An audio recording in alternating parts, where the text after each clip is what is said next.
Assalamualaikum warahmatullahi wabarakatuh.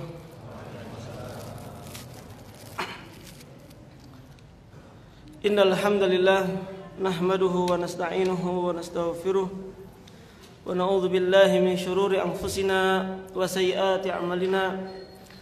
May yahdihillahu fala mudhillalah wa may yudlilhu fala hadiyalah. Wa asyhadu an la ilaha illallah wahdahu la syarika lah. Wa asyhadu anna Muhammadan abduhu wa rasuluh. Qala Allah ta'ala fi kitabil karim, ya ayyuhalladzina amanu taqullaha haqqa tuqatih wa la tamutunna illa wa antum muslimun. Amma ba'd.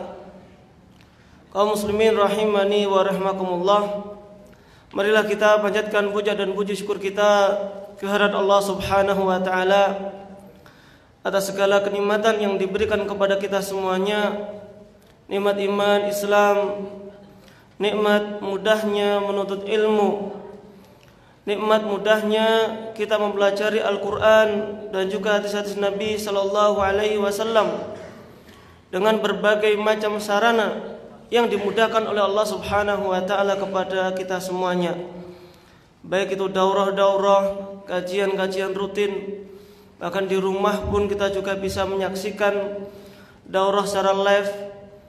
Kita juga memiliki buku-buku dan yang lainnya. Semua itu merupakan kenikmatan yang diberikan oleh Allah Subhanahu wa taala kepada kita semuanya.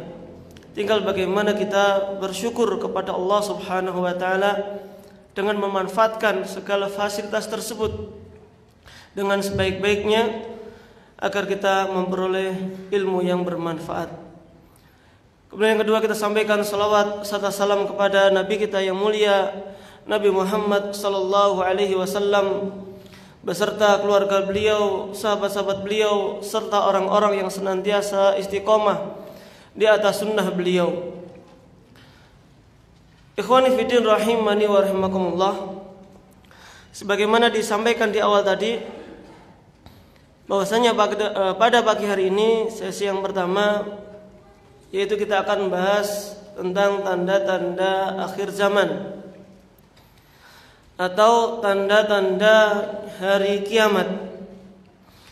Karena ketika berkaitan dengan akhir zaman, maka itu yang dimaksud adalah hari kiamat.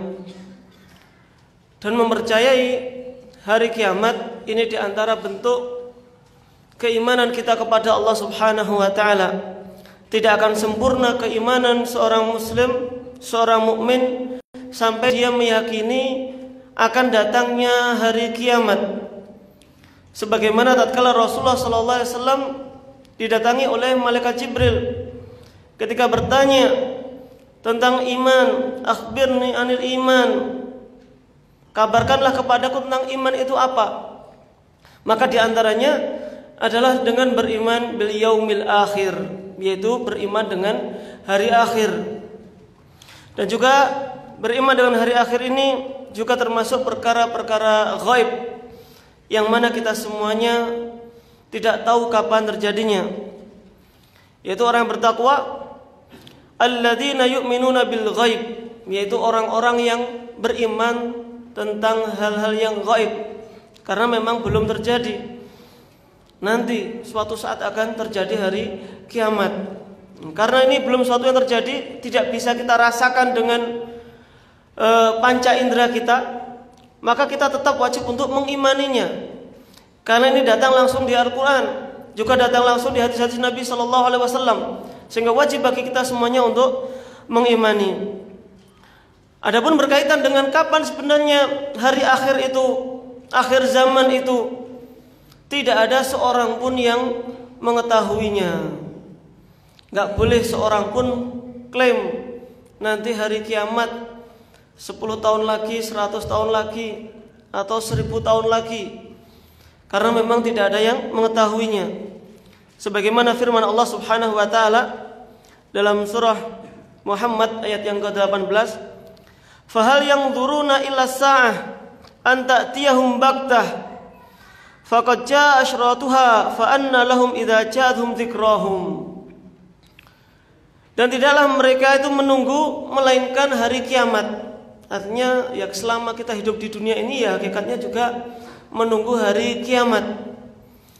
Entah itu kiamat besar ataupun kiamat kecil. Jadi kiamat itu sendiri juga ada dua, yang kita semuanya tidak tahu kapan terjadinya. Kalau kiamat besar, ya tentu maksudnya adalah hancurnya bumi. Itu kiamat besar nanti. Adapun kiamat kecil, ini berkaitan dengan masing-masing individu manusia, yaitu ketika datang kepadanya apa? Maut atau kematian. Itu namanya kiamat kecil.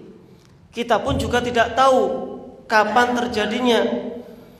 Bisa jadi seorang yang kelihatannya itu sehat, bugar, gak ada riwayat penyakit, ketika tidur bablas, gak bisa bernapas lagi, gak sadar. Ada orang juga kadang sakit berbaring bertahun-tahun di rumah sakit, namun belum juga dipanggil oleh Allah Subhanahu wa ta'ala.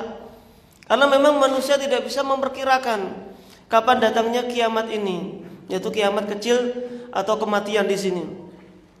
Antatiyahum baktah, yang mana kiamat ini akan datang secara tiba-tiba. Faqad jaa asyratuha, dan sungguh telah datang tanda-tandanya.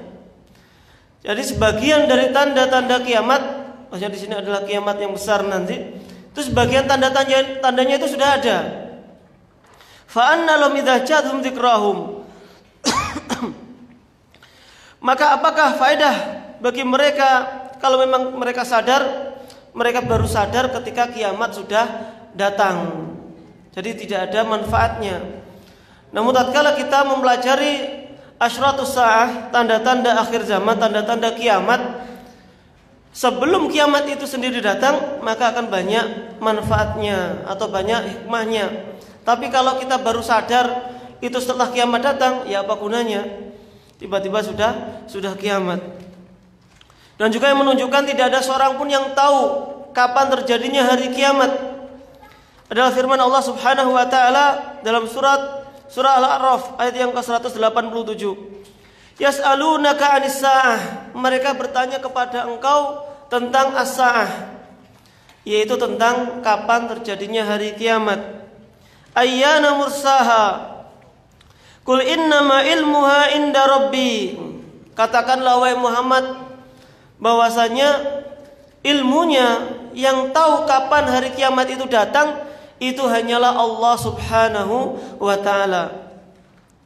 La yujalliha liwaqtiha illahu, tidak ada yang bisa mengabarkan kapan terjadi hari kiamat kecuali Allah Subhanahu wa ta'ala. Thaqulat fis samawati wal ardi, yang mana nanti ketika terjadi hari kiamat itu akan terasa berat. Fitnah, goncangan yang ada di muka bumi ini akan terasa berat, baik di langit maupun di bumi. La ta'tikum illa baktah, yang mana hari kiamat ini tidak akan mendatangi kalian kecuali dengan tiba-tiba. Ya meskipun sudah ada asyratuha tadi, tanda-tandanya, namun tepatnya itu tidak ada yang mengetahuinya. Yas'alunaka ka'annaka hafiyun anha, namun mereka masih tanya terus kepada Rasulullah sallallahu alaihi wasallam, seakan-akan engkau itu tahu. Masih bertanya terus, kapan terjadinya hari kiamat? Kapan terjadinya hari kiamat? Qul innama ilmuha indallah, katakan lagi bahwasanya ilmunya itu hanya ada di sisi Allah Subhanahu wa taala. Walakinna aktsaran nasi la ya'lamun, akan tetapi sebagian manusia itu tidak mengetahuinya. Karena terkadang manusia itu memang lebih sibuk untuk mengetahui atau mempertanyakan kapan terjadinya hari kiamat. Ya seolah-olah kalau hari kiamatnya diberitahu, kalaupun diberitahu 10 tahun lagi, ya sekarang masih apa? Nyantai-nyantai dulu. Sehingga memang tidak diberitahukan oleh Allah Subhanahu wa taala. Akan tetapi kita hanya diberitahukan tentang tanda-tandanya. Sehingga keimanan kita terhadap datangnya hari kiamat itu tidak lepas juga dengan keimanan kita terhadap asyratus sa'ah. Kita juga harus mengimani tentang tanda-tandanya hari kiamat itu.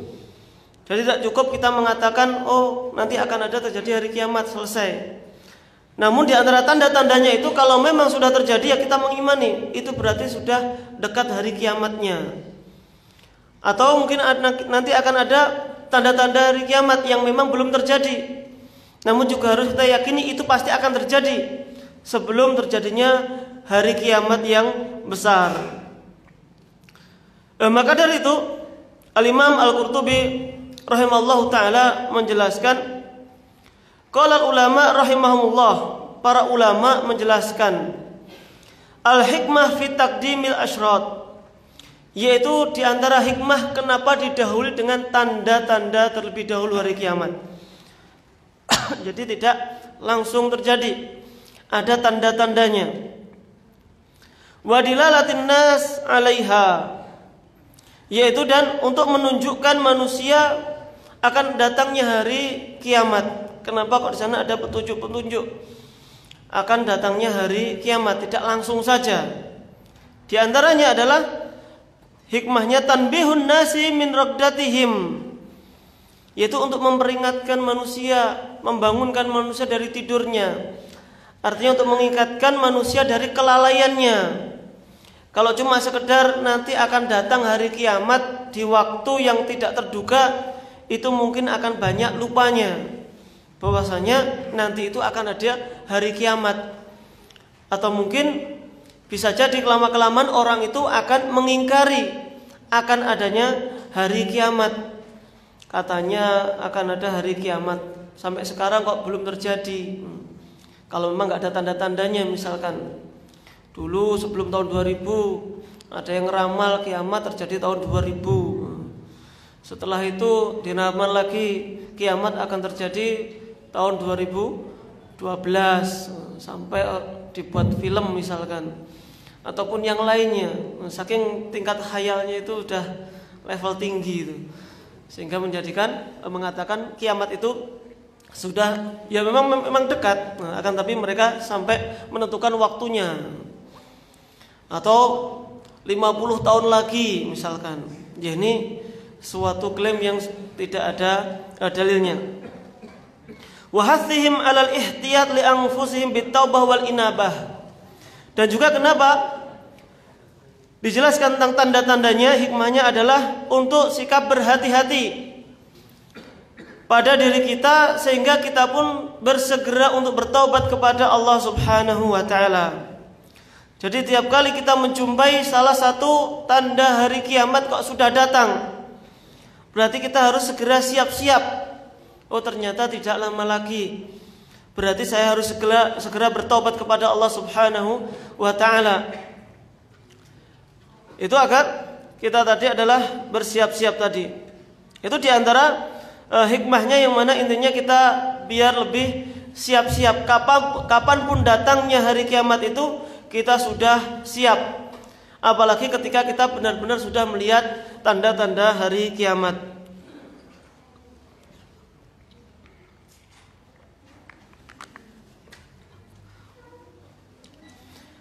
Kemudian berikutnya, sebagaimana kita jelaskan tadi, kenapa hari kiamat itu kapan terjadinya tidak ada yang mengetahui kecuali Allah Subhanahu wa ta'ala. Maka di antara tujuannya, yang pertama adalah tahqiqu ikhtisasillahi bil ghaib. Ini untuk menguatkan bahwasanya yang paling mengetahui tentang hal ghaib hanyalah Allah Subhanahu wa ta'ala. Kalau semua diberitahukan, ya maka nanti nggak ada bedanya antara Allah dengan kita. Namun tatkala Allah itu hanya yang paling mengetahui itu hanya Allah Subhanahu wa ta'ala, karena ini memang kekhususan Allah Subhanahu wa ta'ala. Yang mengetahui ilmu ghaib itu hanyalah Allah Subhanahu wa ta'ala. Dan juga di antara hikmahnya adalah untuk memberikan ketenangan kepada manusia. Artinya kalau kita mengetahui, sebenarnya kalau orang itu diberitahu umurnya 200 tahun, itu pun juga akan semakin repot. Kadang kalau kita menjumpai sebagian manusia yang diberi waktu hidup lama, 90 tahun, 100 tahun, mereka itu rata-rata sudah capek untuk menghadapi apa? Hidup. Ya bukan berarti mereka itu apa namanya?